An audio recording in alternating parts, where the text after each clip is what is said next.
Dear students, Divya math ज्ञान में फिर से आपका एक बार फिर से स्वागत है।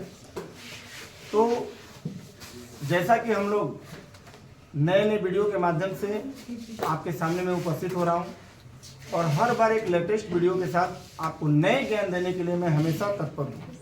तो आप जो लोग भी मेरे वीडियो को देख रहे हैं, जो मेरे वीडियो को लाइक कर रहे हैं, शेयर कर रहे हैं, सब्सक्राइब कर रहे हैं, उनका मैं धन्यवाद देना चाहूँगा।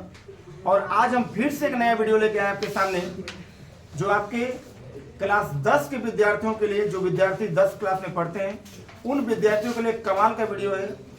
समानांतर श्रेणी का एक ऐसा थ्योरम है, प्रमेय है, जो विद्यार्थी लोग उसको समझेंगे और ध्यान से उसको समझकर अपने कॉपी में नोट डाउन कर लेंगे। तो चलिए आज का क्लास शुरू करते हैं और आप देखते हैं आज के वीडियो में क्या है। तो चलिए आज का देखिए, यहाँ पे जैसा कि आप व्हाइट बोर्ड पर देख पा रहे हैं, तो यहाँ पे बच्चों आप ध्यान दीजिए, ये बीएम प्रश्न है। कभी कभी परीक्षा में क्या करता है, पूछ देता है। तो बताइए क्या हमको निकालना है, समांतर श्रेणी का व्यापक पद प्राप्त करना है। कि समांतर श्रेणी का व्यापक पद प्राप्त करना यानी कैसे किया जाएगा, आखिर उसका मूल रूप क्या होता है। तो हमारा प्रमेय है, यदि किसी समांतर श्रेणी का प्रथम पद ए, मान लेते हैं कि समांतर श्रेणी, देखिए यहाँ पे समांतर श्रेणी का प्रथम पद क्या है, इसको A1 भी बोलते हैं या फिर क्या बोलते हैं, A। ध्यान रखिएगा। तो यदि किसी समांतर श्रेणी का प्रथम पद A तथा इसका सारवंतर D है, सारवंतर मतलब D, यानी दोनों पदों के बीच में जो अंतर होता है उसको बोलते हैं हम लोग सारवंतर। ध्यान रखिएगा, दो पदों के बीच में जब अंतर होता है उसको क्या बोलते हैं, सारवंतर, यानी D बोलते हैं। सारवंतर को D से सूचित किया जाता है। किससे सूचित किया जाता है, D से। यहाँ भी देख सकते हैं, A3 में से A2 घटेगा D, A4 में से A3 घटेगा D, A4 में से A5 घटेगा D। तो यहाँ पर बिल्कुल आप ध्यान से देखिए कि दो पदों के बीच में जो अंतर प्राप्त हमें हो रहा है, उसी अंतर को हम बोलते हैं क्या चीज, सारवंतर। क्या बोलते हैं हम लोग, तो यहाँ पे देखिए, यहाँ पे जो प्रमेय में लिखा है, यदि किसी समांतर श्रेणी का प्रथम पद A तथा इसका सारवंतर D हो तो सिद्ध करें कि इसका nवां पद यानी nth टर्म Tn बोलते हैं या फिर n बोलते हैं। nवां पद को क्या बोलते हैं, Tn, या फिर क्या बोलते हैं, n। इसका मान होगा A plus n minus 1 into D। Clear एकदम है, होगा। ये हमको क्या करना है, सिद्ध करना है। तो यहाँ पे इसको सिद्ध करने से पहले थोड़ा सा बच्चों लोग यहाँ देख लीजिए, एपी का व्यापक रूप होता है ए प्लस डी, ए प्लस 2D, ए प्लस 3D। तो ये व्यापक रूप कब बनता है, जब प्रथम पद दिया हो और सारवंतर दिया हो, तो व्यापक रूप से समांतर श्रेणी का रूप बन जाता है। तो यहाँ पे देखिए, यहाँ पे मैं प्रमाण करने जा रहा हूँ इसको। तो देखिए क्या क्या दिया है, यहाँ पे दिया है, ध्यान दीजिए, जो दिया है उसको मैं लिख रहा हूँ। तो बताइए क्या दिया है, यहाँ पे प्रथम पद ए दिया है। तो क्या मैं लिख सकता हूँ कि प्रथम पद यहाँ पर कितना है, ए, और इसका सारवंतर कितना दिया है, ध्यान दीजिए, ध्यान से आप लोग देखिएगा, सारवंतर दिया है कितना, D। प्रथम पद ए दिया है और सारवंतर कितना दिया है, D दिया है। तो अगर प्रथम पद ए दिया है, सारवंतर D दिया है, तो इसलिए एपी का रूप क्या होगा, एपी का रूप क्या होगा, तो आप समझिए एपी का रूप तो हो जाएगा ए प्लस डी, ए प्लस 2D, ए प्लस 3D, ए प्लस 4D। इस तरीके से आगे बढ़ेगा। बोलिए यस या नो, एपी का रूप यही होगा।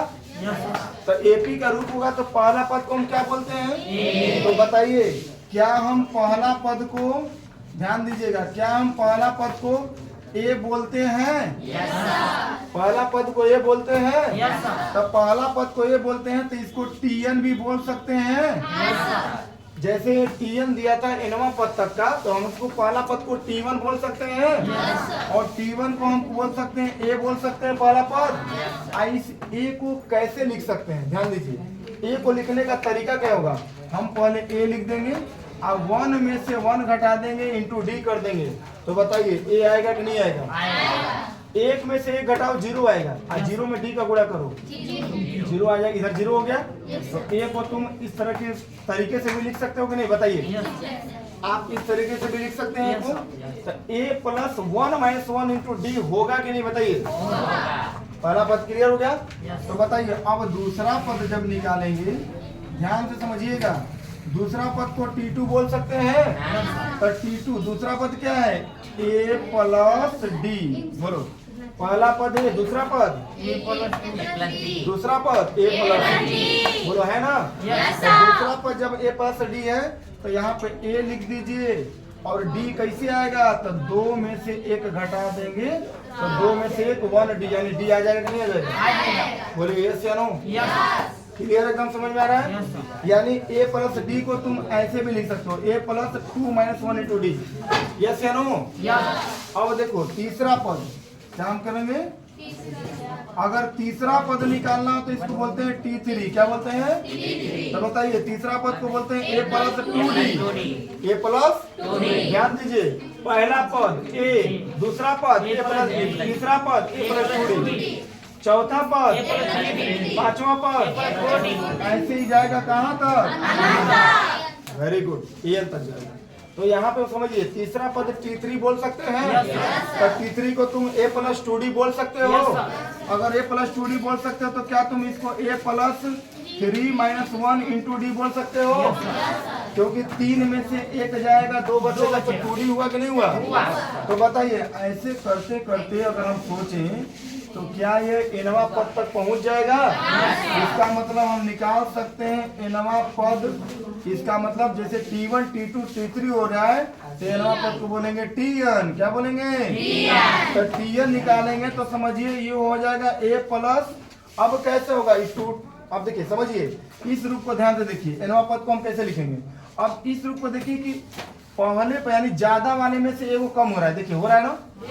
यानी पहले रहेगा nवां पद, यानी जितना आप ले लो यानी रहेगा n, n में से 1 घटा देंगे तो हमारा nवां पद क्या हो जाएगा, निकल जाएगा। यानी सब में देखिए तीसरा पद निकाला तो A प्लस यहाँ पे 3 माइनस 1 किया तब आके A प्लस 2D है, बोलिए ऐसे ना। तो nवां पद में भी तो एगो माइनस करेंगे तभी तो nवां पद प्राप्त होगा हमको।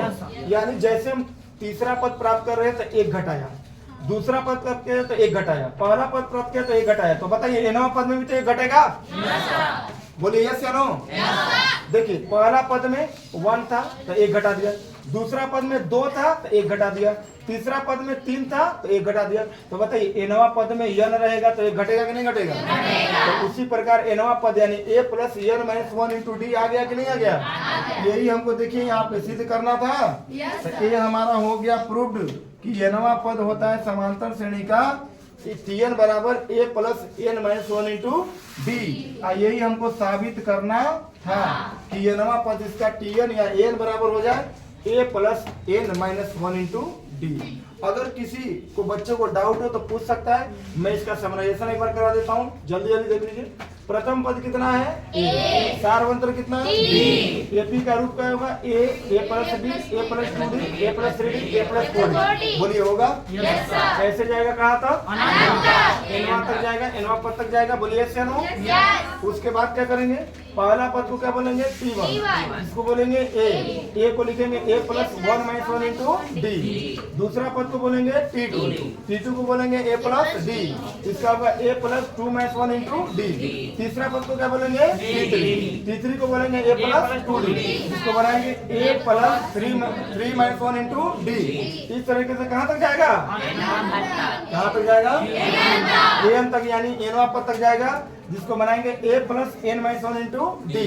तो हमको यही साबित करना था, अर्थात हमको सूत्र क्या मिला, समांतर श्रेणी का व्यापक पद यानी व्यापक रूप मिला Tn, जो होता है A plus n minus 1 into D। बोलिए समझ में आया सबको। और हमारे जो विद्यार्थी या जो अभिभावक या जो कोई भी हमारी वीडियो को देख रहे हैं, हमारे वीडियो के माध्यम से उन्हें, जो बच्चे हमारे क्लास 10 में पढ़ रहे हैं उनको वीडियो के माध्यम से अगर हमारा आज का क्लास समझ में आया है तो हमारे कमेंट बॉक्स में जरूर जवाब दें। हमारे वीडियो को लाइक शेयर सब्सक्राइब जरूर करें, उन बच्चों तक पहुंचाएं जो बच्चे 10वीं क्लास के बोर्ड में पढ़ते हैं, 10वीं क्लास की परीक्षा देने वाले हैं, 10वीं क्लास के बोर्ड एग्जाम को प्रिपेयर कर रहे हैं, उन बच्चों तक हमारे वीडियो को ज़्यादा से ज़्यादा पहुँचाएँ। और उन बच्चों को भी बताएं जो बच्चे हमारे चैनल के माध्यम से नए नए ज्ञान सीखना चाहते हैं। तो आप इस वीडियो के माध्यम से आपने कैसे सीखा, क्या सीखा, आप हमें कमेंट बॉक्स में जरूर बताएं। और आज का क्लास हम यहीं पर समाप्त करते हैं। समांतर श्रेणी का यह आपका व्यापक पद यहाँ से हमने निकाल दिया। और कल यानी अर्थात हम जो भी अगले वीडियो में नेक्स्ट वीडियो में जब भी लेके आएंगे तो फिर से एक नया ज्ञान के साथ पुनः उपस्थित होंगे। तब तक के लिए आपका शुभ प्रभात, धन्यवाद, शुभ रात्रि, गुड नाइट।